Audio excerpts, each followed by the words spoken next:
Welcome back to day 2 of our North American Summer Playoffs. Right now, we're loading up for round 4 between Gravity and TSM.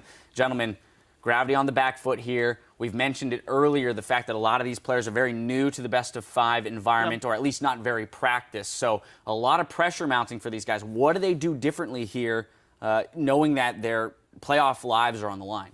Yeah, I mean, we were looking coming into this as Gravity is going to be the one with this counter pick and all these different styles for Champion Select. They're going to try and throw TSM off, give them the old Cassiopeia top and watch them tilt.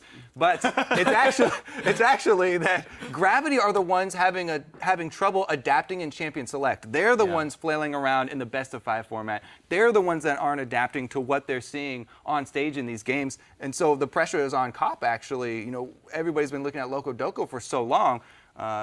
Cop has got to do something to help these guys and work with them through the Champion Select to get them, prepared to be able to take one of these games. And again, we've been sitting on the early game a lot as well, so the level 1s are huge. I have a slight different opinion from your first half of this one. So I want to first start with TSM and say massive props to these guys. Loco Doco, Reginald, the whole players, they all stepped up. We're seeing 4 major threats.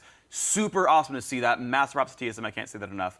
On the Gravity side, though, I think they have made some adaptations that I think, if they worked, would have been really clever, right? In Game 2, they go Elise instead of Evelynn, and they get the gank pressure, and they hold down the Olaf, and it works. They let TSM play the comp and find a way to beat it. I thought that was cool. It worked, right? They won Game 2. Game 3, they pick an entirely different comp, saying, engage the 4-on-4. Let Olaf split push and dive the team before Olaf shows. He's not a very good reactive threat, right? He's got to be at the beginning. So make him TP late, kill the team. If they didn't screw up the level 4 tower dive, that would have been beautiful. And Gravity probably wins Game 3 as well. But Move as an individual goes the wrong way, walks by a pink ward, sells out his team, and they get screwed up because Move goes the wrong way. I want to see the games where Move makes the early ganks happen, and the comps probably look fine from Gravity as a result when he doesn't make mistakes. So either way, though, the argument would be that if Gravity's going to be headstrong in picking the way they're picking, they need to execute better. Yes. Or, as Kobe mentioned, you need to find another way, perhaps an easier way. Maybe an easier way, and that's a valid point.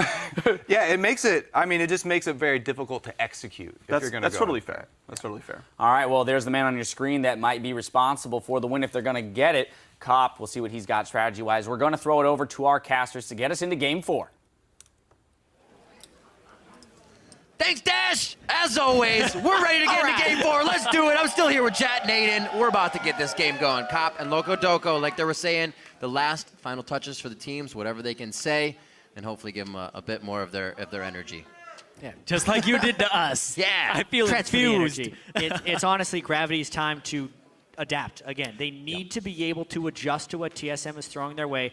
I think the pick and ban adaptations went heavily in the favor of TSM back in Game 3, but now this whole illusion of Gravity being amazing on the red side, well, unless they were going to use it for a keen counter pick, not just picking Orianna, the generic mid laner in the last pick, maybe they're better served to go on blue side. Then at least they can get their pick of the litter with that first pick. It's so strange because coming into playoffs, Lulu has just jumped up the list of how prioritized she is for mid laners. People just want that safe lane, and to make their top laner have priority in fights, make their bottom laners safer. Basically, you're going for that safe lane that has some bully potential. Lulu can roam very quickly and get to places and shove out the lane. So all around, she seems like a very strong pick. The fact she just jumped back into the meta all of a sudden over things like Azir and Victor is actually very cool. Ryu's just like, why is everybody jumping on my bandwagon now? Ryu plays that all the time, H2K. He's good to go. But no, definitely seeing the benefit of it here. Finally, that's the North American teams. The Olaf band does come in. We hear the crowd. A little bit of a cheer there. Dyrus, however, now this is where TSM might have to switch something up unless they somehow pull out another Olaf. But I find that highly difficult to do at this point. Yeah. Rumble and Nidalee are going to get banned out. They don't want Santorin on that, or rather want Move on that. So we'll see how they kind of trickle down the jungle picks now after they ban it themselves. I want to see if the Diana ban comes out again. Okay, good. They substituted for the Lulu.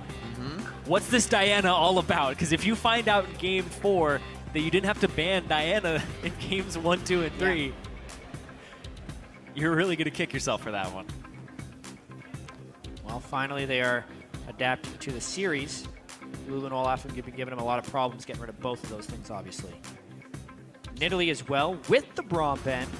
So really just trying to shake everything up. We should see a unique Game 4. Shen, They're gonna pick Shen. No, I'm just kidding. You sure? Yeah, that's What about Elise? Likely. No, there's Elise so is much. Also There's likely. so much left up actually for here. The Alistar is also still left up. Yeah. A few things they can get to make sure nothing too much is told about the entire composition. Still get themselves through this one safely. Gravity taking a lot longer than usual here. It could still be a flex pick. They choose to be very ambiguous about their composition. And they're just going to let the time run down here, actually, to kind of... No, they're not. Nice. It is going to be the Shen first pick. Makes Good no call, sense. Rip. It was Got him. something that was banned away Right. by TSM in the last game. And it was pretty pivotal in Gravity's ability to collapse on the rotations that TSM was making. Yeah. Something that was sorely lacking in the last game. So, probably a jungle here for Team SoloMid, you would think. Make sure that's on the board. Yeah, I want to Could go back. be Elise. I do want to go back to the Shen for a second because that was kind of the crutch that Gravity was leaning on in the game that they won. Because when you're able to collapse faster, TSM's running them all around the map in this entire series, and they can't keep up with the momentum of TSM, knocking down these turrets and rotating between lanes. Shen's your answer. Shen's your guy. They teleport in, right. See if they work it accordingly. It could still go to Bunny Fufu on that Shen. And the support picked up to not show much, but the Elise in the jungle for Santorin as his Nidalee was banned out by Team SoloMid alone. This would probably push move onto that Gragas or Evelyn. We've been seeing maybe even a Rek'Sai. Yeah. So that looks like it's going to be a locked-in Elise here, so Santorin switch things up a bit for himself. Really do feel like Nidalee and Elise are the top two junglers on this patch by a pretty large margin. So being able to pull that off and not even having to first pick the Elise will be beneficial for TSM, assuming they have a good pick for Dyrus against Shen. Which we'll have to wait and see. Yeah, that just makes Shen an even better top laner. Like we talked about, it could be a flex pick for Bunny, but when Olaf's not on the table, what answer do you have? Does he go with the Gnar? Well, that's actually a pretty good matchup for Gnar. We saw it actually go in Shen's favor yesterday, but that matchup is typically Gnar favored during the laning phase. Yeah, and I wonder if Move's even going to go with the Eve once again. Had a very underwhelming performance that first time. Eva's stuck around in the meta even after the nerfs because of how quickly she can still clear with the Runeblade. It's also just the presence she has. It really forces your team to buy pink wards, and if they're not on top of that game, then they get collapsed on. They get Eve from different angles they weren't expecting. But TSM were on top of their ward game over and over again.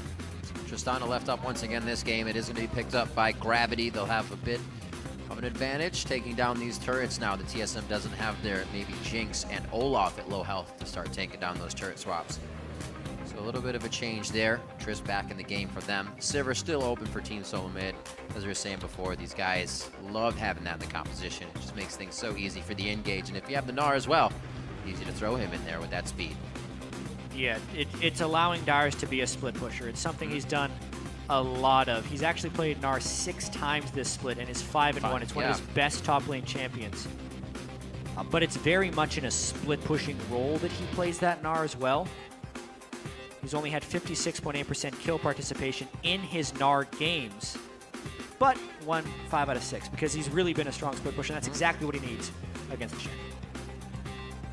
But when he's against Shen, though, and he has the split push pressure and low kill participation, does that mean the Shen is going to be able to go to other lanes much more often and just increase his own kill participation? So Gravity does have an opportunity to actually take these fights. The whole reason, in my opinion, the whole reason Gnar is a good pick against the Shen is because if he gets a slight lead, he can then out-push the Shen. So even if Shen does teleport in, you take the turret because you always have the lane pressure. And therefore, since you have the advantage on Shen, you can also match with your own teleport. Yeah. What will Gravity round out with? They already have the jungler by Fun Hover. Could be the Janna, actually. It is going to be shields and a bit of disengage as well coming in for Gravity here. Interesting way to round out the composition. I'm still wrapping my head around with Diana. If he picks Diana here... You're going to go to bed tonight thinking about Diana. Like, it's not even a good pick here. So... Against Urgot. Yeah, against Urgot, against Shen. You don't have enough damage to blow up anybody when there's a Shen on the enemy team and you're playing Diana. That's the thing. Maybe they're baiting that out as well. Understanding that if she does dive in and have a Janna, it'd be hard to play Diana in this situation anyways for Bjergsen if you were to take that. 20 seconds to lock in a final member to round out a composition that looks like it wants to get on you pretty quick. What can Bjergsen throw into there? Victor's still available here for him to go to something easy. Also, he couldn't really put a cog in. Not enough Orianna, protection Azir. there. Ari was. The Oh, Ari. that's right. He was left up last game and he didn't first go for bans. it. Yeah, in the first game. That one slipped right through, so they are going to go for the Ari. Bit of AoE AP for them, and safety for Bjergsen.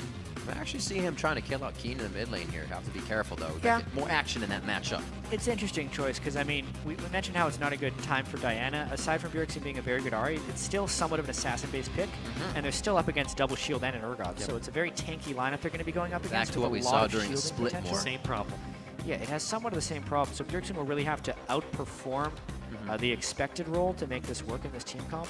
Overall, though, TSM does have a lot of damage. Gravity should actually be feeling quite good about this one because of their tank ball type team with good shielding is what they've been able to win with in the past. There's a lot of pick potential on TSM's comp, though. If one person's out of position, the Sivir, the Ari charm, you just have so much to get to them. So Yeah. Gravity, they do always have Father Shen looking over them, though. If somebody does get caught, there'll be two there. So they have that advantage. So if they can keep track of Evelyn on TSM's side, they will always know when to take these fights. We see Cop and Loco Doco taking their final steps to the backstage, possibly the very final if TSM are able to come out with a win here. And you know the deal now. Head over to Twitter, tell us who you think is going to take this, how you think the series is going to go. It could be a win for TSM. It could be Gravity keeping themselves in. Just tweet at LOL Esports with the hashtag GVWin or the hashtag TSMWin. And as always, those will be tallied up throughout the game. The crowd is ready. When a lot of games into the Silver Scrapes for Europe, can Gravity make that happen here in North America? Can we get a Game 5? Is Gravity ready for the long haul for their inexperience in best-of-5 playoff matches where TSM is a veteran? And TSM looking to keep that veteran status going into the playoffs. Yeah. They've made finals every single time. And Gravity, they're looking for their first semifinals ever. It's going to be tough. Chronologic Gaming after this, they will have to fight. We saw yesterday, Impulse will be going up against Liquid. That should be an interesting match for them as well. Yeah. What's Impulse against CLG? CLG, right. I was thinking, I switched the winner of brackets this. in my head. Yeah, the from winner top of to this bottom plays of the way they were Team played. Liquid. You're But how correct. about that Madison Square Garden, though? Don't want to mislead anyone. Madison Square Garden is for the finals. The And finals, third, right. fourth place. Because there's a third, fourth place match, the semifinals will be played here in LA, and the finals and Yep. third, fourth place match will be playing in Madison Square Garden. But a win here basically secures their spot at Madison Square Garden because it's guaranteed top 4. We've heard what that means to the players in the teasers, the trailers that have come out.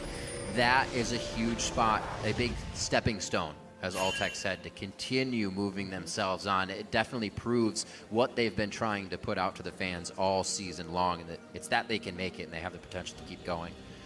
See pretty much the same start, not as deep of wards being allowed to put in here with a kind of line of scrimmage wards being placed by TSM. It's actually very different because Gravity have only Right. placed down one ward in this entire first As minute I and said a half that, I of the noticed game. how far they hadn't got in. Why would you save all your trinket wards? Until a minute and 50 seconds. Very frugal. It's very curious. I only do that when I think somebody's going to invade me, and then when I'm doing my buff, I slap it over the wall, make sure they aren't there.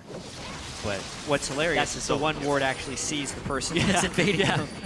worth 100% value ward, 100% ward participation so far. Very well done. making everyone count. Yep. Back down to the bot lane. Turtle looking to put a bit of damage on the lane before they get CS in, causing Bunny Fufu to go ahead.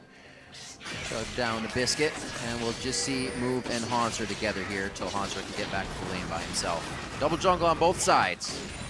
We'll see what the difference is here between the teams, because it shouldn't be as the same of a start, I should say, between last game. And the fact that there aren't lane swaps going on, we have to look at the power of the 2-on-2. Right. The Tristana Janna lane is the lane that's pretty much the best demolitionist lane. You have the Tristana to just put the explosive charge on turrets, but then the Janna shield on top of it just enables her to burst it even harder. Yeah. And I see at least early on in the game, the Sivir Alistar lane is pretty defensive. It's short range Sivir. Basically, Alistar just plays linebacker. Overall, or offensive lineman rather. Overall, I think the fact that this isn't a lane swap game heavily favors Gravity. Only because they were getting outplayed so hard in all the lane swap situations, they just straight up couldn't keep up. And now it's a more neutralized setting. No one's getting a big lead on either side. Yeah. And Alltech and Bunny Fufu can try and go to work 2v2 where they have an edge on Wild Turtle and Mustboy, both in champion select as well as their play throughout the split. Yeah, the laning phase as well. the aggression towards Bunny Fufu and Altec. Seems like that communication is definitely there. Nice hits by Haunter onto Dyrus. This is good focus. Another situation where we could see Dyrus going down under his turret if Move decides to get up here when he has the chance. We already saw that happen going in game 2. The big reason Gravity was able to keep themselves within that game. It's not even if Move shows up either. Because he's Evelyn, you always have to think about, could he be in the side rush? Yeah, is Could he be right coming next up- to me? Exactly. Is he coming around the turret? So you'll usually see the lanes of TSM play a little bit further back than normal unless they have an escape tool available. Mid lane, not too much in favor of Keen, but he has stopped Bjergsen on a few minions per each wave coming in. Ricochet's keeping Wild Turtle a pretty good distance from his turret. In range for maybe Santorin to sneak in if he wants to. Not anything they're trying to get going there at this time of the game. Just 5 minutes in. Very safe, except for Move. Or I'm sorry, except for, yeah, Move, I should say. Move taking a few risks, getting the deep wards in. That was actually cute by Wild Turtle. Walking up to the low HP creep, spell shielding so the explosive charge AoE damage gave him mana back. Actually, yeah, very nicely played. Usually playing against the Caitlyn or something, you got mana batteries all over the place, but definitely good to keep in mind when you can get that mana back. Wild Turtle doing so, doesn't really have to worry about hooks or grabs in lane, so he can easily use those to get himself some good resources. No potions yet used by the AD carries here. Does it again, actually. It's so important to keep your mana up in this lane, though, because you're throwing out boomerang blades and ricochets constantly up to or against what Altec is doing is just passive. Yeah. Spending no mana to push the wave. You have to keep up. So doing that is very crucial to actually stay even. Yeah. Interesting play. Definitely never seen that from a server player before to take I like explosive charges. Yeah. So. It's also somewhat dangerous because you're basically walking into auto attack range. If he auto-attacks you, he gamed you. Yeah. Boomerang straight through, cut through the shield, but it would have been a lot more damage had Bunny Fufu missed that. They're still trying to play aggressive, keep pressure onto Wild Turtle in the bot lane and Lustboy. Surprised we haven't seen too much jungle pressure down here to start things off. But it looks like they're happy with the way things are going, and the junglers are hitting their breakaways, so they want to keep in that jungle. 8,000 to 7.7 right now. Just the CS is really giving the lead over here to Gravity at this point. Nothing too big. Both junglers back. Going for a bit of ability power on their builds. Same build path in that, essentially. And you see Dyrus still taking hits up top. 38 to 30 in that lane, so Dyrus is falling behind slightly, but nothing that's not going to make him still a giant number. It's actually pretty big, though, because there's 4 potions still left in Haunter's inventory. potion, yeah, you're right. He's getting That all fight of these taunts off could push Dyrus that out. reduce your damage during the trade, and he just wins them and runs into brush. Drops minion aggro. Really, really just good lane mechanics there. It's also fairly disrespectful. Being able to taunt in the lane that frequently just says that he doesn't expect Santorin to ever be up there. Finally, though, Santorin is there, and the ward is in the spot. Instead of coming through the lane, since the lane is shoved, Haunter is able to stay pretty safe right there. Santorin could have done a bit of a sneak attack, but does not do so. And all the time is for naught. Pretty close there. Help him shove it out. Looks like they won't, yeah, help him shove it out. Looks like it won't matter. Haunter stays safe on this one. Let's see if they get Dyrus a ward, actually. He may just want to back if they can get this up to the turret so he can get himself some items. Yeah. Leaving him in this lane for longer seems like a bad idea. Out of potions. He's going to lose that war over time. Give him some shove, give him some attention. You see Bjergsen running up top. Urgot with the lack of wave clear. Very exploitable in that sense. But look at this, they make a play down bottom because they see that. They hit Move with the headbutt, double bounce onto Haunter. It's the flash out and the spell shield coming in for Wild Turtle. They're going to get out alive. So many resources used here, and Haunter can't get back to the top. This leaves Dyrus alone with the turret, and TSM gets out clean. Flash used. That was just really nicely played by both sides, I think. Gravity saw the roam coming up top lane from TSM, immediately go for the play bottom, but Wild Turtle avoids it. Nice use of summoner spells by both Lustboy and Turtle to make that escape. And the investment itself for the gank wasn't that high. Knowing he's Shen, knowing he was going to shop anyway, teleports back to lane. Yep. Nothing really lost has happened. Only good things could have happened to Gravity for there. TSM dodged a bit of a bullet. This could. You have item advantage, bully him a little bit. Taunt still Heal back. 4 seconds, doesn't have the lane to get him with what jump would be coming up for Dyrus, so Haunter plays that one smart to get as much CS as possible. I like that, though, because that means Dyrus is about to back, trade as much as possible. You are going to burn through some potions of Haunters. You're going to back and That's TP true. in That's a good with point. your own items. Do as much damage as possible so that when you get back, Right. you're in good shape. Kind of like when you're a support, or I'm a support, and I eat a biscuit on accident. I'm like, well, I might as well just go fight. So Yeah, I there you go. use this biscuit a little bit. Just get that last bit of damage in valiantly and safely. Dyrus will return to lane quite well off. 56 to 57 in that CS, and he's got his phage built up. Turtle could go pop, and he does. Kill picked up for Altec. So he did not have flash or heal from the previous gank, and he also didn't have Lust Boy to play defense for him. That was a boo-boo by Wild Turtle right there. He should not have been in that spot in lane. Was trying to get the last little bit of gold, I think, or he already bought. Yeah, he had a BF sword in lane. There was no reason for him to greed for CS at that point, but he does, and it cost him first blood. Feeling safe. He was not. You can even see the vision as Pink warded out there, so he was running around in a pretty big fog of war, an area they did not control. First Top lane, still back and forth. Not too much here, but Haunter's plays around the map could definitely take Dyrus off guard. Dyrus gets the hop, and the flash has to be used. I'll be back up at 14 and a half. This is going to be bottom turret, though, because they killed Wild Turtle, and it's the Janna Tristana composition. You get that turret so quickly. That was basically, I think, 3 casters and a cannon minion. They were able to take it from 3 forts. Yeah, and we mentioned earlier that the standard lanes would favor Gravity, and we're seeing the results of that right now. Lou had matched farm with Santorin early on in the game, but basically Altec and Bunny Fufu, with the help of a big gank, are able to take the advantage down bottom lane. Haunter is working Dyrus a little bit with all the taunts in lane. It's just going perfectly for Gravity early. Exactly. Haunter was able to push Dyrus back. He needed assistance. They sent people top, and Haunter gave him the runaround. Big part of having Shen in top lane is that he gets to show up in the bottom lane. You always win that fight by outnumbering them.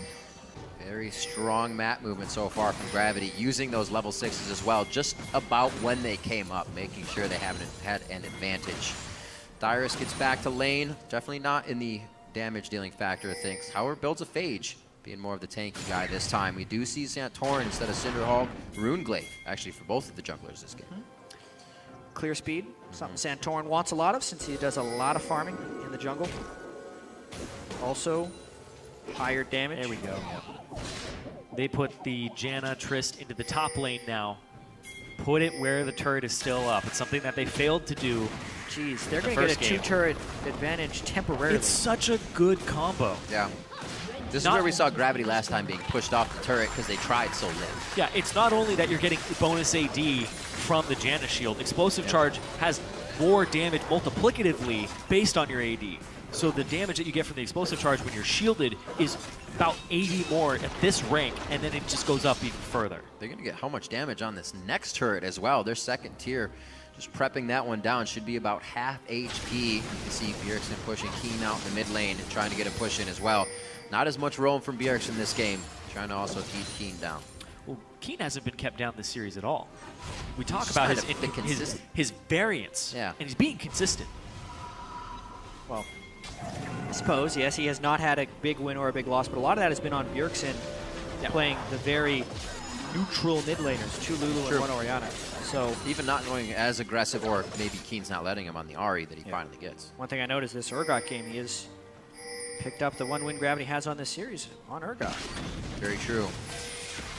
They are not hesitant to go into fights. We even kind of heard Cop saying as he was walking off the stage, don't hesitate, don't do what we did in that first game. Make sure you guys come out strong and really have confidence in your engages. Yeah, and Gravity has been able to pick up 2 turrets with no answer. This is actually quite rare. You normally see a turret trade of some kind, but it just shows that Gravity's had that lane advantage in multiple lanes. They're really exercising the mobility of the Shen from a map-wide perspective in order to have presence in both of these lanes.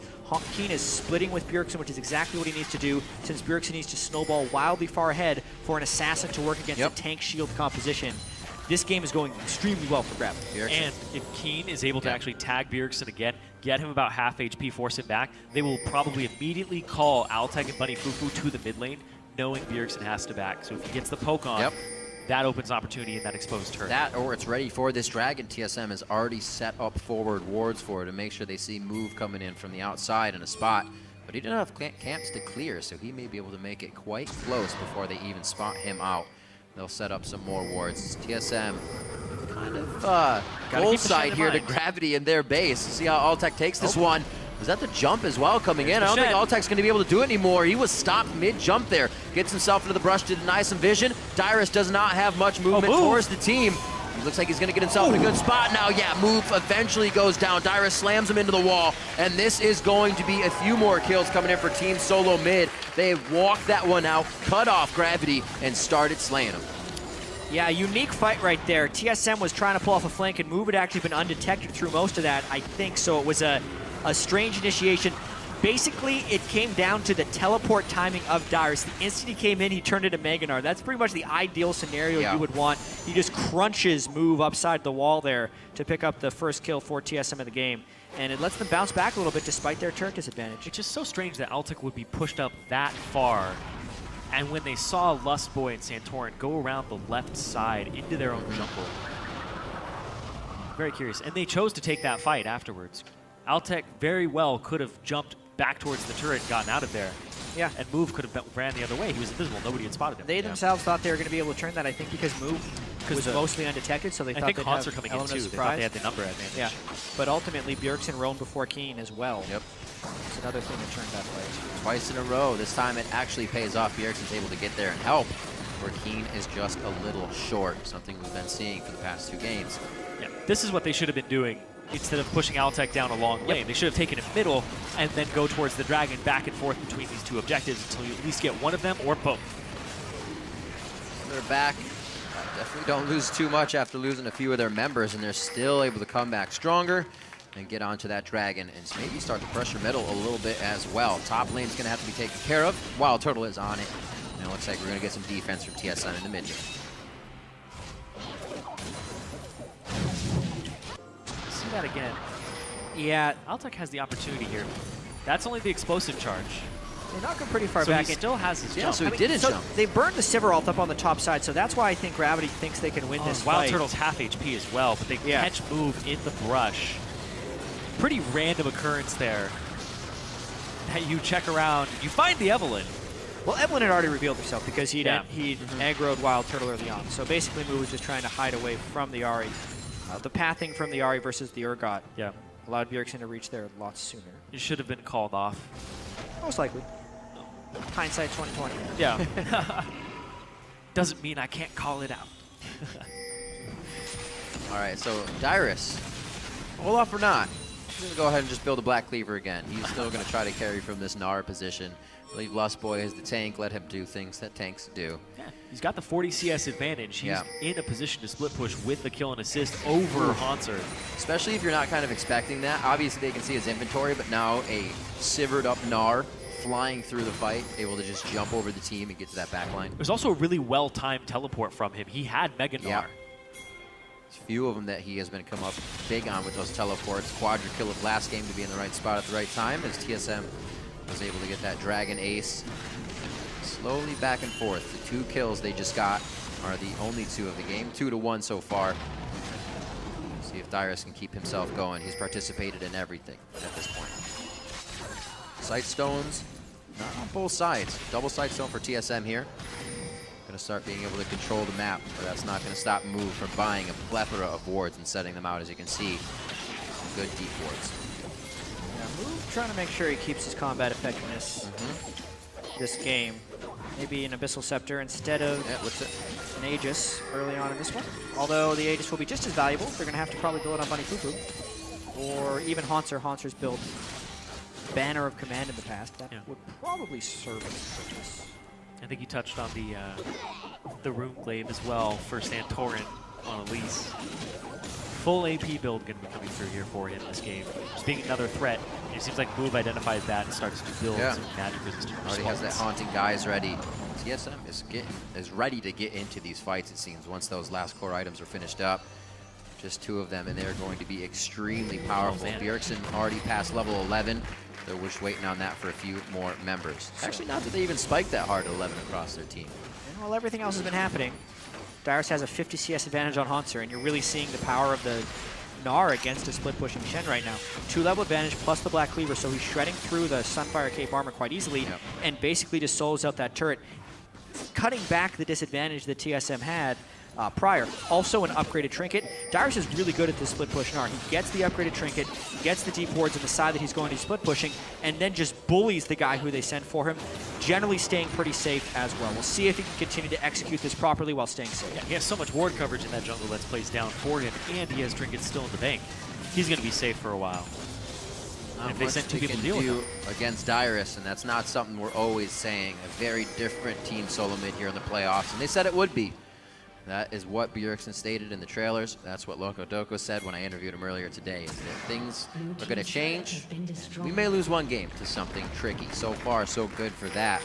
Gravity still has a very good chance in this game, though. It has not gone either way too much, but Team SoloMid is looking to take control very soon. 2-minute Dragon could mean a big fight. Hauntzer better watch out. He went in for a taunt. You can't duel Dyrus anymore. Hauntzer had to flash the boomerang to get out of that one. Dyrus nearly with the solo kill. Yeah, it's not the same matchup that it was a moment ago. Dyrus has been a top performer for TSM this series. Huge improvement he's had. Watching this again. Yeah, goes in for the taunt. Yeah, I made a huge mistake. But I'll make it again. Walks up, tries to make the best of it, but no. Dyrus still, like, he even had transform there too, so he transforms, make sure he doesn't die off the turret shot. Looking at the items again, Bunny Fufu. After Sightstone and Moby Boots, Zeke's is going to be the item coming in for him. He didn't get to complete it on his Thresh game. So he's looking to enable Altec to do as much damage as possible. If you can blow up this Ahri, who's not going to have his Zonies for a very long time, and it's going to be a squishy Elise at all times too. I love Zeke's Harbinger. I feel like in most games, if you have an Infinity Edge AD carry, you want it. You want it somewhere in your builds. Even if you don't have an Infinity Edge AD carry, it's still very, very, very strong. Yeah. See if Gravity can get in a position once that item is created to use it. Right now, Altec staying safe. Dodging out a bit of Bjergsen there as we saw here, and it looks like both teams starting to group. Dragon on the plate. Who is it going to be served up to, though? TSM would obviously love this fight with the wards they have up. Almost a few members to pick off, but they still have to respect the push mid. Yeah, and a lot of this fight will have to do with the prep from the top laners. How poked can Dyrus make Hauntzer, and how can he manage his Rage Bar before the fight as well? The ward coverage is more even than it has been in the past. TSM has that one nice spot of vision right in front of the Dragon Pit. It's going to be, this is kind of the deciding moment of the mid game. Oh, blue buff up. They can't really do anything about this. Dyrus has the pink ward down, absolute control of it. They're all back so far away, so they're basically just giving the Dragon up. They're items ahead as well. They don't want to make a mistake, but it seems like they can just roll through one of these fights. Oh. If they are to engage TP it. to the bottom side of them. He has flash. Is he going to go for it? No. Oh, misses with the house. Oh, It's going to be move. jumps out. Whoa, Lustboy over the wall. That's going to be the house hit, and Dyrus picks up another kill on the game after TSM continues through. They persevere for that one. Move way separated from the rest of his team. Did not need to be in that specific spot, but it allows TSM to pick up a kill on a very late play they made towards Dragon. Yeah, I think TSM was the advantage team if they were able to get a clean 5v5 team fight right there, but they give up a ton of ground to Gravity. Gravity up 2 Dragons to 0. TSM with pretty golden. Oh, Lustboy looking for a plan Altec. The crowd control train coming down the path. Altec's able to jump out of the way just at the last second to get some big damage missed. And Bjergsen's coming up on the other side. Spirit Rush already used quite a bit ago, so he's picking these up with regular spells. They're going to be able to drop Hauntzer. Too many members of Gravity split up now as TSM is making their way through the jungle. Move wants it again, but they're 3v5 right now. This has to just be deterring Team SoloMid, but not at all. They actually put themselves in a bad spot, and Gravity goes down now, trying to deter Team SoloMid for more. Dyrus gnars out at the perfect time. Once again, it's going to be an ace onto Gravity, and Team SoloMid start to lock this one down 22 minutes in. Dyrus has been having such a good series, and this specific fight favored TSM for a number of reasons. They have the assassin-type team on Bjergsen, but he had access to the squishy targets with his charms. Santorin was pinpoint accuracy on his cocoons, and TSM took a very close game and just blew it wide open. A 6,000 gold lead already, and you're ending up with this ace. Lustboy waits for Altec. Yeah. I do have to mention, though, that Gravity had no business being in these spots. Move was already dead. They'd already lost a fight. All they needed to do was sit in their lanes and try and wave clear. But instead, they grouped 4 people in between their safety of turrets and take a fight that they have no chance of winning. Like, unless they're looking for a pick in that situation, which they shouldn't be in that spot. And we talked about this composition. It is a pick composition. You have a Sivir who's going to get you when you're out of position. You have an Alistar who's going to punish your positioning. Ahri and Elise. Great double pulverize there by Last. So many things working out right now. Dyrus as well, the right spots at the right time and understanding what he can do with Gnar, how much longer he can be under the turret, and just timing things well with the ultimate. Looking at when they came into this game for KDA, 72, 45, and 126 for Hanser, or 124. You wouldn't think that Dyrus would be the one getting the kills, because Dyrus was 38, 39, and 124, almost even in kills and death. But Dyrus is completely outshowing Hanser throughout these games, and it wasn't something TSM was letting him do. This absolutely seems like they're allowing him to kind of go with his own game. A lot of it just has to do with what types of team compositions they build. So much of the numbers that TSM had during the regular season were self-fulfilling from the champion select. They were picking Bjergsen onto the only champion that could conceivably do damage, and then playing completely around him. Anything Bjergsen could do, he's the only playmaker. Yeah.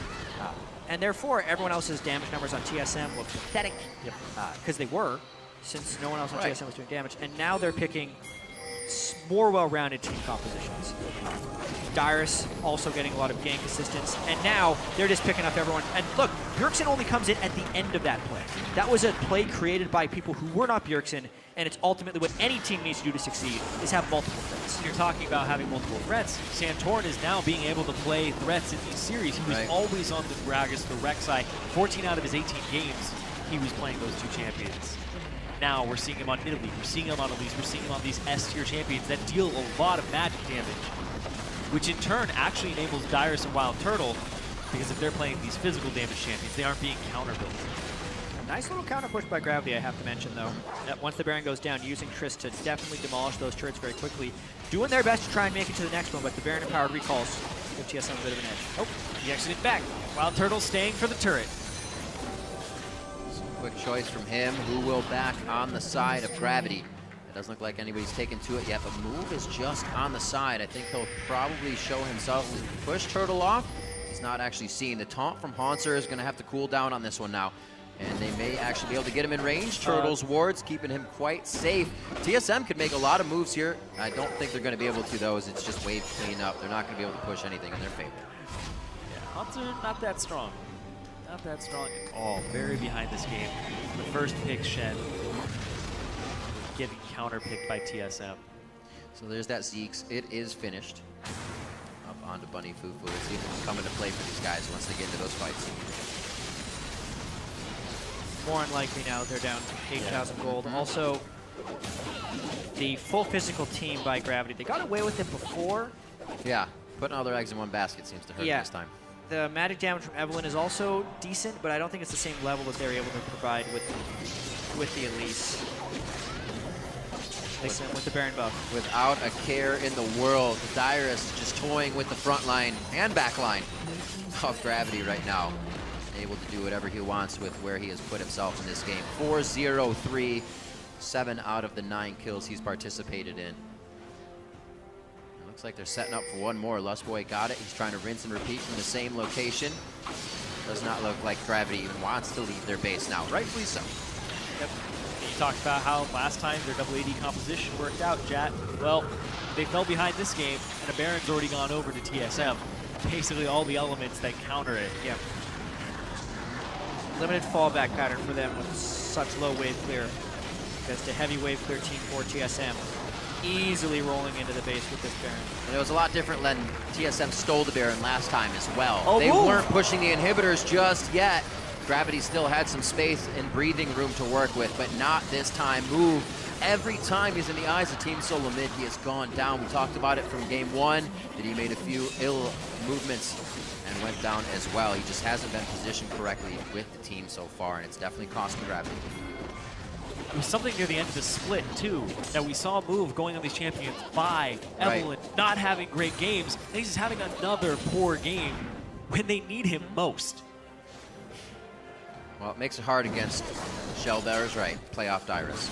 He makes things a little bit more difficult from wherever he pulls this energy from. Maybe it's all the fans. He did say he still always enjoys to play for the fans, and they have been cheering quite loud for him today. Yeah, well, he's deserved it. Dyrus has played very good game. Yeah, fantastic. Few little missteps he's had on Olaf in the previous games, but by and large, one of his best performances that Dyrus has had in a very long time.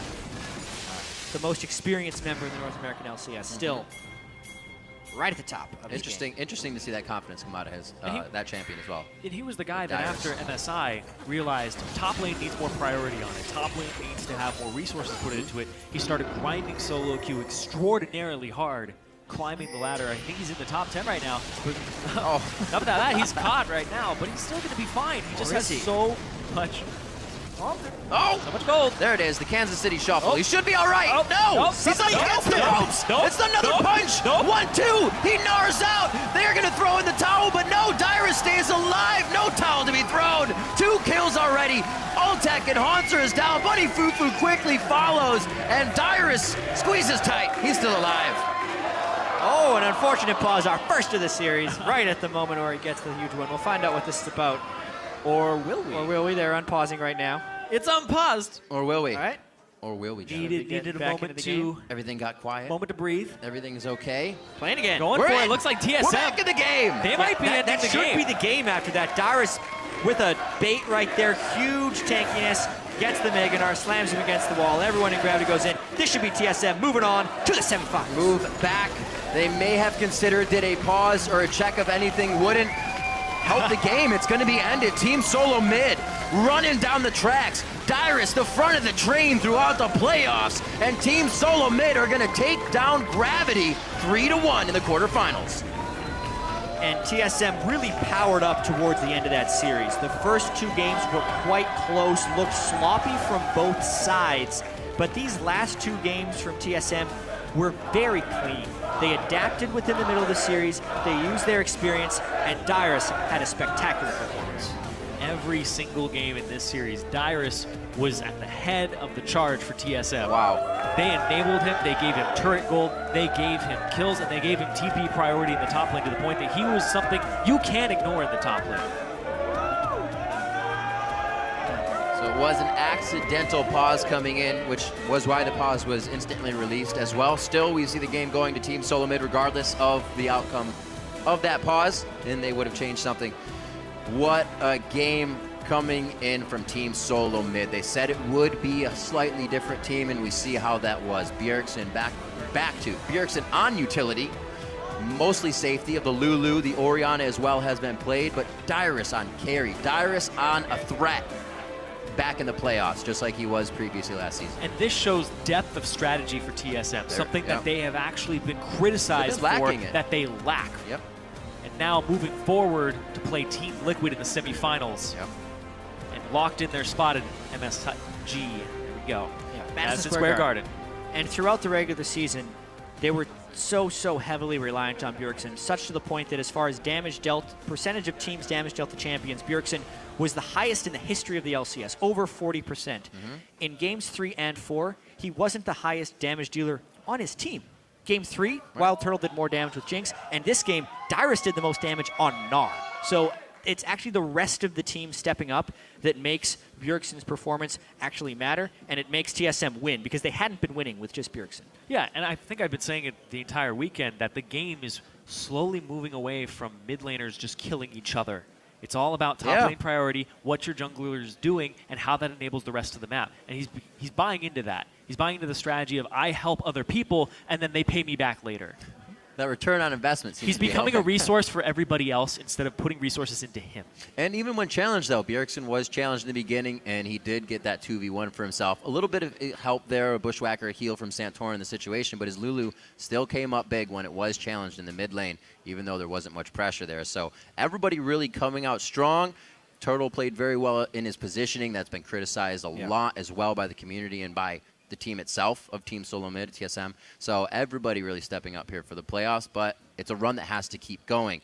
TSM, or I'm sorry, Liquid and CLG, both teams that had a chance to sit back and watch the teams they're playing now. So now seeing that Dyrus is on a threat, you're going to be ready for that. Yeah, this makes for a super interesting rest of the playoffs. That means Team Liquid versus TSM in one semifinal, Team Impulse versus CLG in the other semifinal. And, oh boy, that's a lot of stuff. I mean, TSM, there was a fear that they would not be able to make it to Worlds because they had the most championship points coming into this. Right.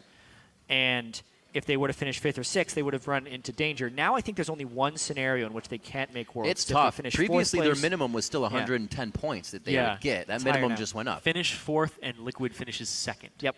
In that case, they wouldn't auto-qualify. That's the only way they don't auto-qualify for Worlds. It's going to be tough. The gauntlet is a gauntlet for a reason. Yeah. The regional qualifier? Yeah, the regional qualifier.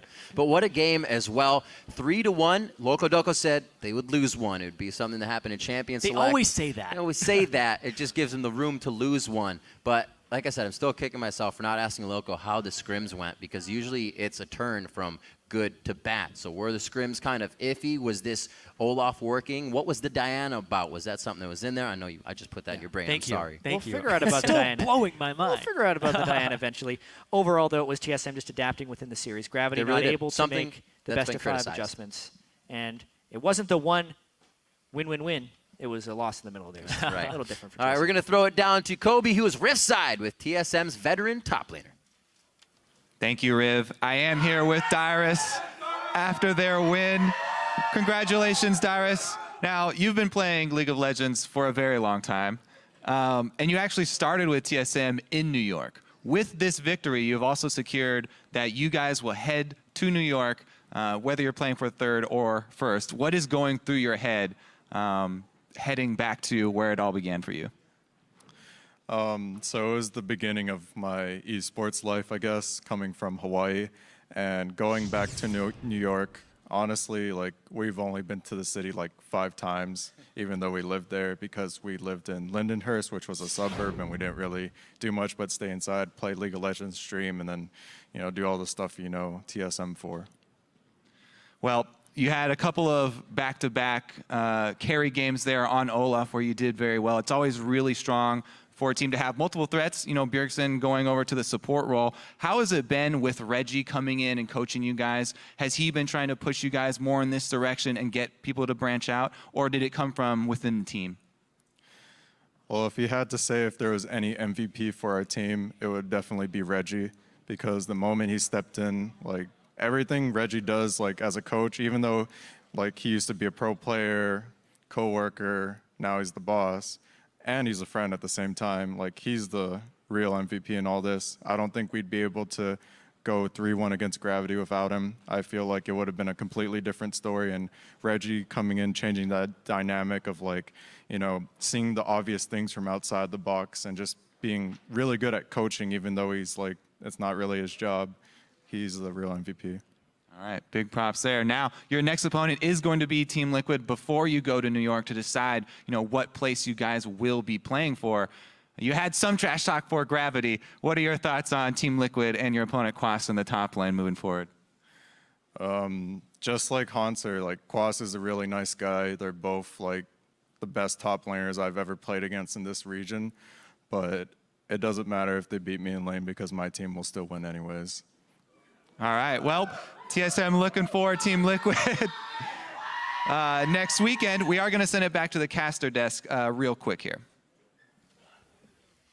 Thank you very much, Kobe. Great interview. Dyrus, again, congratulations on the victory and to the team. And what a game for TSM to change around the end of the split. Well, they went 7-2 on the first half, 4-5 on the second half, which is quite a few more losses. And that was when the turbulence hit. And for them to just kind of say, let's flip this switch and play completely different, you got to give more credit to the guys behind the scenes as well, as he was saying. Yeah, the question for me is going to be whether they can maintain this level as well, because they played very well against Gravity. We also have to wonder how strong Gravity was coming into this, because they went into a pretty downward trend towards the end of the regular season. A lot of people were saying if Gravity had just played, it might have been better, had they not had time to kind of think about all these mistakes and Overthink whatnot, stuff, or just ban kind a of go into Diana. it. Yeah, ban a Diana. But no, you're right. Yeah. Yeah, But- specifically, they're playing a seemingly a completely new style, and that'll be tested again against other teams. I also wonder how many cards they have shown early on. They did a lot of stuff that was unexpected from TSM to begin with, and now they have one more week, not the 2 weeks they had after the end of the regular season, to go up against Team Liquid, the #1 team in the region. That's true, and I want to see what Liquid is thinking going into this. What do we do about the Olaf? Quas is probably practicing that right now. You know he has it up his sleeve too, and that he wants to be able to beat Dyrus on top lane. But the rest of the map, you have to play around all that. Dyrus is just saying you can shut him down, but you have to care about everybody else too. Something I wanted to mention about that interview before we move forward is that Dyrus in that clip said, everybody's always talking about wanting to get me benched, get me quit. When are you going to do this? When are you going to change out Dyrus? Well, I think he had the game. He needed to kind of shut up the naysayers for some time before they feel just wait until they lose one more time. Before they figure out how to it's over. resharpen those pitchforks. No, I'm just kidding. All right, everybody, to wrap up our quarterfinal coverage, let's head over to the analyst desk. Thank you, gentlemen. 3-1 there for TSM, as Loco called it. Final thoughts on the series as it played out today, gentlemen? Honestly, I want to talk about TSM doing really well, but I also want to talk about the fact that Gravity still have a postseason ahead of them. They have up to 3 best-of-5s leading up to qualify for Worlds still. They're going to come into that regional qualifier, and I want to see this team adapt better in best-of-5s.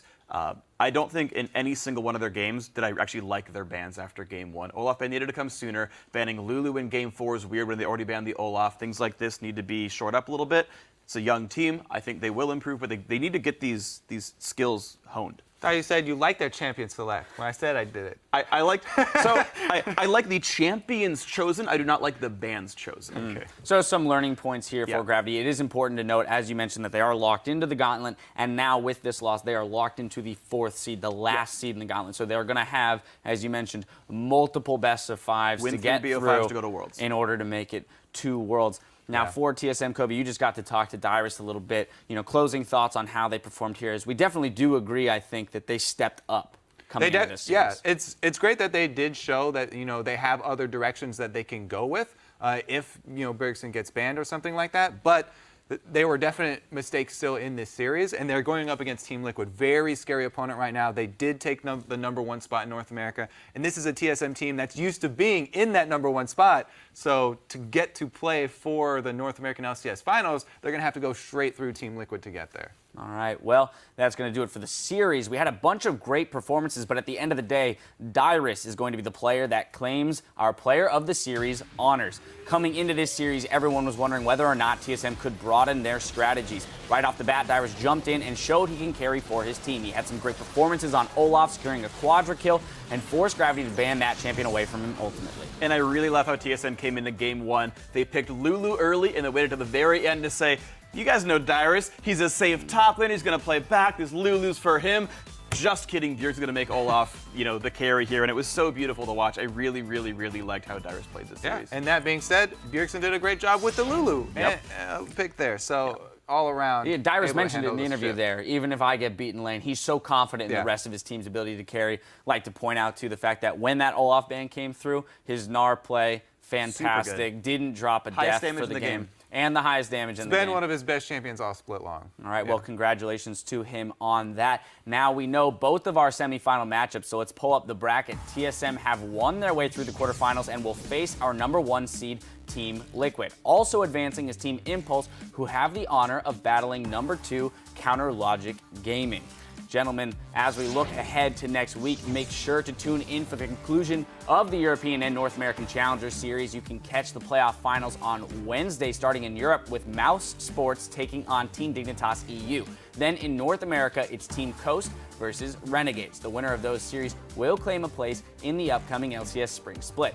And on Thursday, we'll be bringing you a brand new episode of Primetime League with the latest news from all the major regions. Then on Saturday, our playoffs continue in Europe with #2 seed Origin taking on H2K. Immediately following the conclusion of that series, we'll bring it back to North America for Counter Logic Gaming versus Team Impulse. With all of that in mind, when we finally do get to next week, starting off with that Counter Logic Gaming versus Team Impulse best-of-5 series, what are you guys' immediate thoughts when these two teams are going up against each other? I think Impulse look a little bit less good than I expected them to. Gate just came into the team. Okay, his first few games looked a bit shaky. That's fine. He's brand new to the team. Whatever. Over the 2 weeks, though, I didn't see him improve very much. He held up in lane against Shifter, but everyone's supposed to win lane against Shifter, so I still wasn't impressed by him. He's solid, but kind of not overlooked. He gets kind of a little bit run over. I think that might still happen here. Pobelter's been pretty solid for CLG. I think just kind of down the line, the matchups are really exciting, except for the fact that the mid lane's, I think, pretty CLG favored. Kobe, it's CLG, new territory for them, being second seed going into the playoffs. What do you think? It's such an interesting matchup because CLG usually manufacture these early leads out of lane swaps, whereas Team Impulse try and get Rush to create early game action for themselves. So we talked about early games this series. The early games versus CLG and Team Impulse is going to be really fun. Yep, sure to be very exciting series. Well, now it's time to get your learn on with our segment, What the Freak? And we had to wade through a heaping pile of puns to find these questions. We're going to start with Andreas Matt Folk, who asks, have you ever wanted to switch from being a caster to being a player/coach? I wouldn't want to switch. I actually really enjoy being here with you guys. And casting the game is a whole bunch of fun. If for some reason I wasn't allowed to cast anymore, like if I suddenly became mute and I had a way to communicate in sign language, I would like to. I think it'd be really fun. Would you be an effective coach if you were a mute? Yeah, I would smart. But think about it. We have like Chinese and Korean teams playing together. You've got all kinds of teams that communicate via ping. Some of them win world championships or at least get to the finals. So you're saying that your skill level is high enough to be a player. You just have to ping. I just be Uzi and go to Worlds. I mean, it'd be easy. I mean, obviously it would be a long road ahead, but like, yes, I love the game so much. If I couldn't cast, I'd still want to be involved in League of Legends. I'd still want to be involved in esports. If that's a player or a coach, if that's a team manager, I would still want to be in esports. That's fair. Don't always get what you want. That's a fair point. That is a not true esports statement. anymore. Okay, well, next up, Exexis Bob asks, hey, Freak, do you think TSM has been sandbagging all split and preparing a bunch of secret strats like this one in Game 1? I don't think so. Well, we know what Kobe thinks. Yeah. No, I think this was a really solid 2 weeks of preparation. The players improving, the team improving, doing a really good job. Especially because if you're going to like hoard onto strats, you wouldn't hoard them for a quarterfinal matchup. If you think you're that good that you're going to save stuff, you'd save it for the semi. I do think that TSM would, in this series, use as few new strats as possible, but they didn't have these things like 3 months ago. Maybe there's more things they know, maybe there aren't, but I guess kind of a mix of both sides of that argument. That would be some epic sandbagging. Have Yeah, this twist just prepared for TSM Legends. Get 5th place, whatever, drop a game, but just kidding, guys. They re-released the season, like the week 2 footage of them, and like, lose this game on purpose, guys. Right, you open yourselves up. Lose MSI, the international competition, and just get crushed, embarrass them. All right, well, there you have that. All right, next up, Fist of Wrath says, do you prepare your puns ahead of time, or are you a natural? About 90% of the time, it's on the spot. The most recent pun I delivered, the muck Pokemon pun. So Riv said running amok, and my brain said, oh, a muck, that's a Pokemon. And so I Googled, like, what Pokemon type muck is. It's a poison type, by the way, in case you were wondering. And then the thing is, I didn't plan on saying it because, like, you started saying other things as we introed into the game, and it was whatever. And then I just with the plan next time. Your body didn't let you. My mind was telling me no, but I ended up saying run amok, and before I could stop myself, it just came out. And I was like, well, that just happened. I guess I said that one. So, but I mean, by and large, it's like on the spot or within like 2 minutes. I think we can attest to the fact that Freak does not plan the majority of his puns. We have to endure them day in and day out. I do know that he does save good ones when they just come up. Just in conversation or just when we're doing something else at a meeting, he'll save that one for later and be like, yes, I'm gonna use this gem later. He has a pun arsenal. Yes. To be sure, to be sure. All right, finally, Burnt Mungers asks, if you had to take 2 pro players to help you survive on a desert island, who would they be and why? Much to Kobe's chagrin here. Why do people keep asking? Why do people care so much? How many desert islands are there? This isn't a situation that I feel like is ever going to present itself. But okay, nonetheless, your answer. So yeah, I mean, first of all, Kobe, I did pick the question because you expressed such hate for the question. I was like, you know what? Give me that question after all. I want to troll Kobe. So first of all, I would pick Dash. Dash, you're very sort of fit and manly. You could climb some trees. Are you finally admitting that I'm good enough to be a pro player? Is that what's happening right now? I'm just bastardizing the question a little bit. You are a former jacket winner, so I'll give you that. That's true. You're good enough player that I think you qualify. At least you're in platinum. Okay, so I would pick Dash, and then the other player I would pick, I think I'd pick Smoothie, because if I'm stuck on a desert island for a while, I feel like having a smoothie would be nice. I'd get hungry or thirsty or something. So nice and refreshing. Yeah, because it is a desert island. Yes. Kobe? I have no words. Kobe just does not. Kobe is now done with it. He's done with the show. He's done with the day. And guess what? So are we. So on behalf of our entire live broadcast crew, thank you for watching, and we'll see you next week.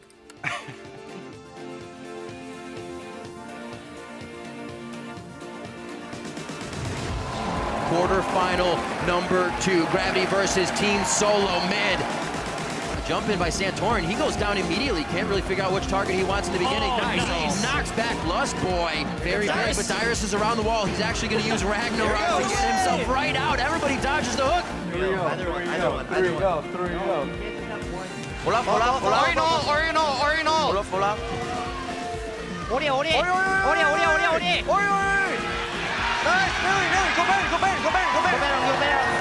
Gravity take down Team SoloMid.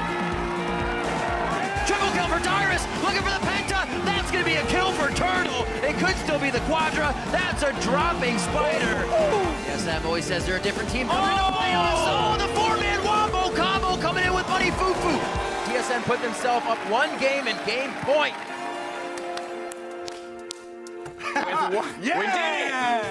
You almost got Penta. Oh, really? Yeah. you had to collect. Turtle stole it with the rocket. You got a kill. It was you. It was you. I saw It was you. Did you deny my penta? It was you, Turtle. I Charmin 2, Charmin 1. Let's take a super low. Nice. It's no pressure. Nice. Nice. 1-2, he gnars out. They're gonna throw in the towel, but no, Dyrus stays alive. No towel to be thrown. And Team SoloMid are gonna take down Gravity 3-1 in the quarterfinals.